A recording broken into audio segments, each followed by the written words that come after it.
I am speaking to you tonight because I thought you would expect me to. I have been too busy to prepare any corrected manuscript, so I must speak to you from notes. I know you will understand. You know from the news bulletins to which you have been listening that the great European powers are again at war. That this would be the end has appeared almost inevitable for months past. Such an escape as we had a year ago could hardly be expected to occur twice. Yet, until a short time ago, there was hope. But now hope is gone, and the people of Europe are plunged once more into the misery and anguish of war. Noting the march of events, your government decided its policy early last spring and announced its decision to you and to the world. We resolved that the aim of our policy would be to keep our people out of the war. As I said in the Dáil, with our history, with our experience of the last war, and with a part of our country still unjustly severed from us, we felt that no other decision and no other policy was possible.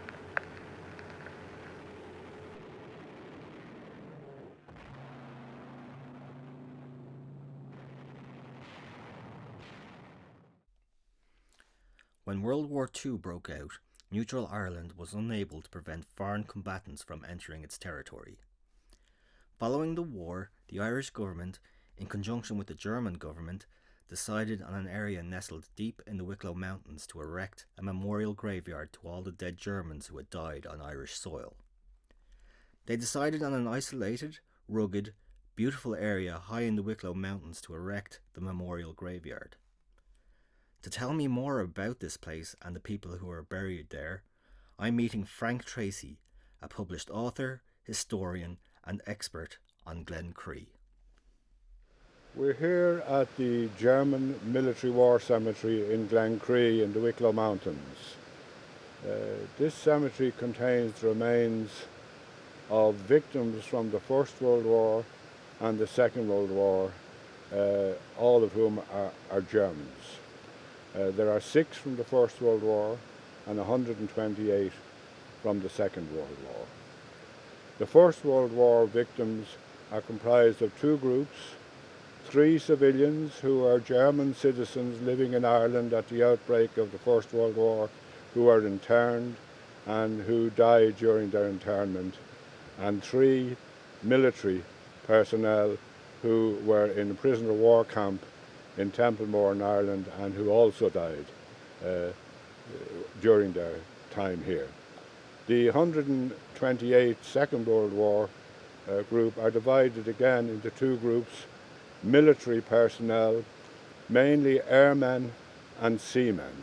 In the case of the airmen, their planes would have crashed here in Ireland and they were killed here. In the case of the seamen, it's a matter of bodies being washed up around the shore. All of these people were originally buried where they were found and in over 100 cemeteries around the country. In the late 1950s, the German government sought to bring all these bodies together for the sake of their families, that they could find them, could visit graves, etc. And permission was given, and this location was selected as the place in which to locate a central German military cemetery. And in 1960, they were all reinterred in this beautiful military cemetery here in Glencree. Well, when the German government initially requested permission to exhume the bodies and bring them into one place, the Irish government was reluctant to agree because they had this fear that it would be used as a rallying point for maybe Nazi rallies or whatever. So they, in the end, gave in, but decided that some should be somewhere out of the way.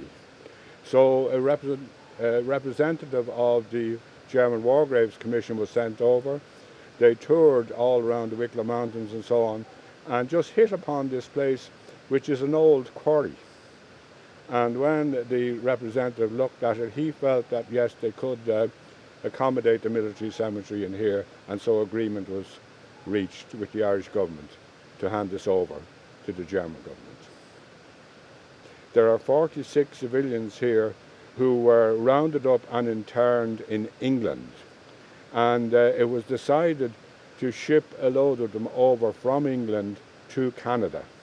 And it was en route from Liverpool to Canada off the Donegal coast that the ship was torpedoed. So they would have been German citizens living in Britain, and 46 of the bodies were clearly identified as being German, and they are buried here. An irony of the whole thing, of course, is that two of the civilians here, one from the First World War and one from the Second World War, are Jewish. Well, in the case of the British, we had a tendency to turn a blind eye. We didn't encourage them, didn't force them, but quite a number of them managed to get to Northern Ireland. So for each headstone that is here visible, how many bodies are buried underneath each headstone? More than 3/4 of them have two in each grave, and that's because of the size, the limited size. There are some individual graves towards the end, but the vast majority are in twin graves, and this led to a unique phenomenon here, and that is that they were all exhumed long after they died and were buried, and in reinterring them, due attention doesn't seem to have been paid to separating the First World War from the Second World War dead, and there are 4 graves in each of which there is a person. There was a ship torpedoed off the coast. Can you tell us about that? Well, when Germany invaded France and Belgium, and an invasion of Britain was imminent, and they really believed it was imminent, one of the things that Churchill ordered was the rounding up of all male German citizens living in Britain. So thousands of them were rounded up, and a number of holiday camps, the likes of Butlins and Warners and so on, were commandeered to house them. But it became a huge problem, there were so many of them, and it was decided at one stage to transport a load of them to Canada. And in 1940 they were loaded onto this ship, the Arandora Star, and set out from Liverpool to Canada. The captain protested because at that point in the war the U-boats had free range, but he was told just to get on with it. So the following morning, off the coast of Donegal, this ship, which was carrying Germans and Italian internees to Canada, was sunk by U-boat 47. Many bodies were washed up on the shore of Donegal, 46 of whom were clearly identified as being German, although about half of them could not be named specifically. Around half of them could, but the other half, although not named specifically, were clearly identified by various means as German. So it was decided when this cemetery was being created in 1960 that they also would be exhumed and buried here. And the irony of that is that one of them was a Jewish man who was fleeing Germany at that point in time and would have had no idea that he would end up here, and it's probably again the last place where he would want to be. You mentioned before that there are 2 spies here. Yes. Can you tell us a bit about them? And also, you said a lot of Nazis after the war ended up living there. Is that true? Yeah. Well, you start off with the 2 spies. Now, the most notorious or well known is Hermann Goertz. He was sent here to check out the IRA because the German government had been receiving missives from the IRA seeking arms and support so that they could cause havoc in Northern Ireland. And Hermann Goertz parachuted into Ireland with the mission of checking this out and evaluating this. From his work, he contacted the IRA and had discussions with them, but we know from documentation which was available after the war that he recommended that arms should not be sent to Ireland. But now, of course, he's stuck in Ireland, and he managed to evade capture for about 18 months. Then he was interned in Athlone, but it was a very gentle internment, after which he got a job in the Operation Shamrock, which was an exercise to bring hundreds of displaced German children here to Ireland and look after them. And he was doing very well there as administrator, based here in what is now the Glencree Peace Centre here in Glencree, the old British Army barracks. But he was arrested on the orders of the Allies in 1947, who sent instructions that he was to be sent back to Germany. Through listening to conversations going on, he deduced that he was going to be sent back to the Soviet sector, whereupon from somewhere in his clothes he took out a cyanide tablet and he was gone. The second spy who's buried here was Oscar Metzg, a young man in his 30s. We only know about one day of his life. He appeared in Castletown Roach in 1942. We don't know whether he parachuted in or whether he came in from the sea. He called into the local priest, told a lie that he was a Czech national, which he would have said to explain his accent, and that he was trapped in Ireland from the start of the war. He was finding it very hard to get work, and he looked for some money from the priest. The priest gave him a small amount of money, with which he went into the local shop. He bought a cheese, milk and bread, and had the misfortune that just as he was about to leave the shop, the local Garda came in and started chatting to him.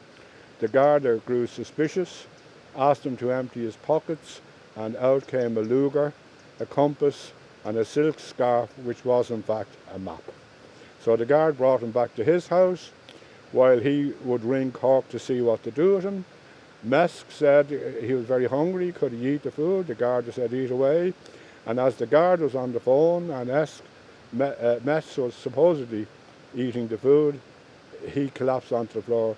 He also had taken a cyanide tablet. Gone. Once the war was finished, did many Nazis end up fleeing to Ireland to live? Well, we know there were certainly numbers of them around the country. The most famous was probably Oskar Sikorsky, who was the man who rescued Mussolini when Mussolini was captured. He flew a very daring operation and rescued Mussolini. So there are certainly many, some Germans and many sympathizers. So that was one of the reasons why there was an unease about giving permission for this place. But as it turned out, there's never been any kind of negative development from this cemetery. Most people respect the dead, and this place has been respected over the years.